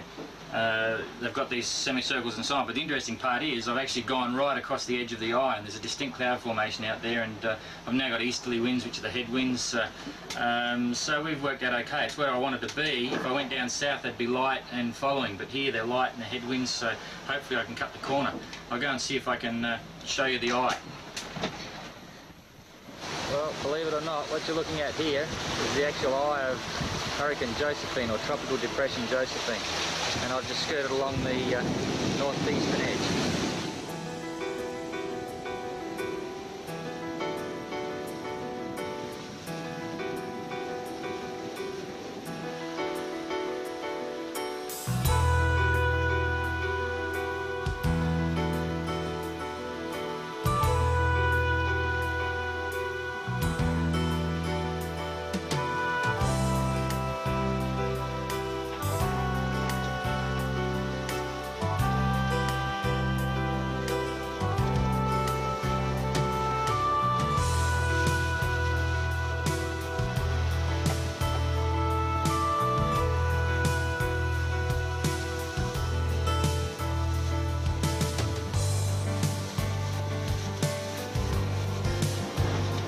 Well, here we are. It's Thursday the 5th of October, and we're about 180 miles from what looks like being the doldrums. Right now it's 95 degrees in the cabin, it's stinking hot, and I'm surrounded by all the latest and greatest. I've got GPS, I've got weather packs, I've got radios, I've got sat-navs as well, I've got autopilots, I've got radar detectors, you name it, everything. But right now the single most important piece of equipment is my $27 car 12-volt fan, which is right there. That goes 24 hours a day to try and keep me cool. So all this sort of stuff is really great, but boy, right now I'd be lost without that fan. It's so blooming hot. 95 degrees, humidity's up around 80%, and it's going to get a lot worse too. We can't open the hatches because of all the water coming over, so we've got to grin and bear it. A couple of other little interesting things. I mean, I've got all this gear. Another important piece of sailing equipment, you need sailing gloves. The only problem is I packed all right-hand gloves, so that's a problem. The other left-hand gloves have all gone to Cape Town. That's the only spoon I've got on board, 1 teaspoon, isn't that good? I don't have a mirror, so I don't know how bad I look. You'd probably figure that out for yourself. And this is the only bottle of shampoo I've got for 7 weeks to Cape Town. So far I've managed to use 2 shampoos, and I've got about that much in the bottle, so it should be just enough to get to Cape Town. I'll save one last one for when we arrive. Never mind. We're sitting in a pretty good position. Josh Hall on Spirit of Ipswich is about 60 miles south of me, but I'm further to the east. Don's aluminium sloop is undoubtedly one of the best prepared yachts in the BOC fleet. At 50 feet, she's one of 8 boats in Class 2. Longer yachts up to 60 feet make up Class 1, and smaller boats compete in the Corinthian class. 5 years in the building, Don describes his craft as a cross between a spaceship and a sailing submarine. Unsinkable like the Titanic.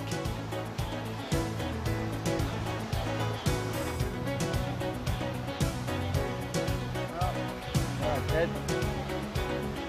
6 weeks to Cape Town. Holy shit, what have I done now? Remarkably, I feel fine. Feel absolutely fine. What makes Don's challenge unique are the 4 cameras and microphones installed above and below deck. They'll provide an amazing insight into the physical and emotional hardships endured during this 9-month solo voyage.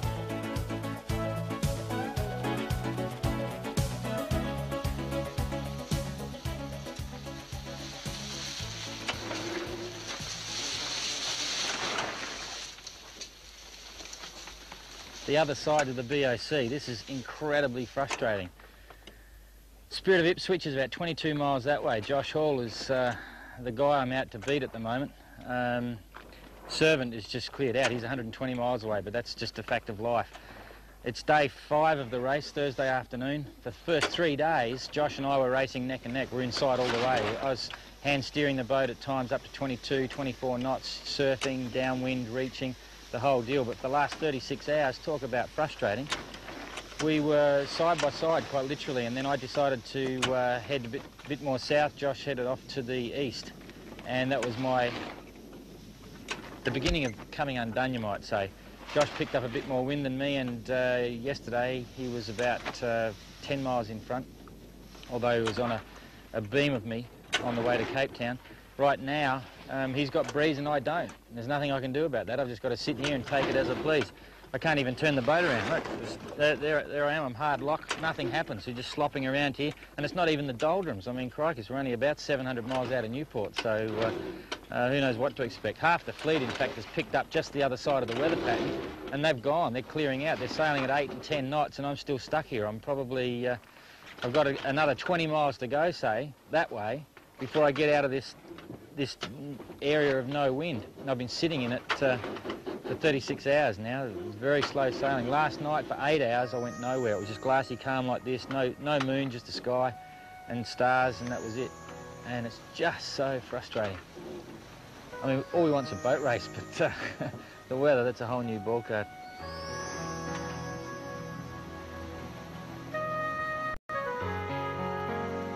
Around the world to get just to the start line. So we're in there with a real chance, there's no question. All our peers have seen the boat and they're impressed, so that's encouraging. Run in 4 gruelling stages, the first leg will take competitors from Newport, Rhode Island to Cape Town, a distance of 6,500 miles. This, the third BOC Classic, has attracted 25 entrants from 7 countries. September the 15th, 1990, the countdown for the sailors. It's a time of frantic final preparations and emotional farewells. From Newport to Cape Town, then into the deep Southern Ocean to Sydney, around notorious Cape Horn to Punta del Este in Uruguay, and homeward to Newport, 27,000 miles, truly one of the world's sporting classics. Don McIntyre is relaxed. 48 hours ago, a last-minute financial snag looked like putting Don out of the race. His immediate problem is to avoid the physical hazards. For Don, 8 years of planning and his dream of sailing solo around the world is about to come to fruition. He manoeuvres with the rest of the fleet to take the starting gun.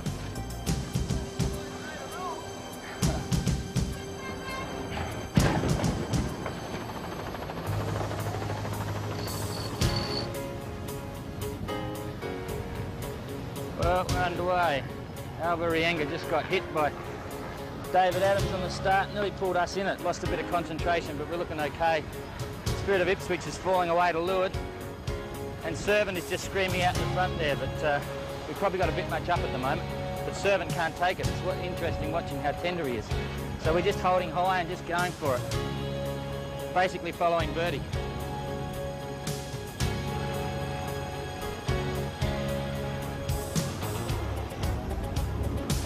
Where's Margie?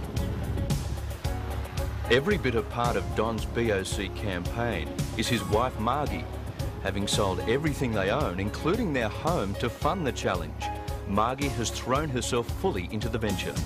As head of his support crew, she'll stay in daily contact with Don and meet him at every port of call. There you are. How much water's in here? Doesn't matter. There you, Ted, I've been looking for you over there. Without a major corporate backer for their challenge, Margie will be a vital shore-based link in their bid to secure a sponsor. With over $300,000 in debts, they'll be paying $150 interest for every day of the race, a stark contrast to the mega-budget campaigns of some of the other entrants. Holy shit, I don't believe it. We're doing real well. This is unbelievable. Just rocketing.